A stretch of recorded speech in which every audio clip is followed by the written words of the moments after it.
आईसाठी एक छोटीशी कविता ऐकू आज माझ्या शब्दात, लास्ट पर्यंत बघा बर का. छोट्या घरातली मोठी असती, तिच्या समोरच शानाबाळ, तिच्या समोरच मस्ती.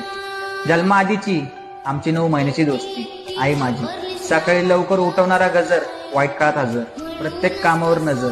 आई माझी चहा थंड करणारी बशी, तिचा हात माझी उशी. माझं जग तिची खुशी, काय सांगू कशी, देवळात देवी असते तशी माझी आई. मी त्रास दिला तिने माफ केलं, मी पसारा केला तिने साफ केलं. तिच्या ओल्या रुमालाने माझा ताप गेला, पण तिने मात्र तापात सुद्धा स्वयंपाक केला. घट्ट मारलेली मिठी, गायब व्हायची भीती, कौतुक सांगू किती.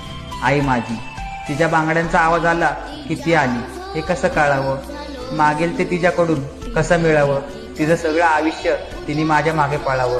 जिंकून आलो तरी हारून आलो तरी तिने तितक्याच प्रेमाने वळवं. तुझ्या पोटी जन्म घेतला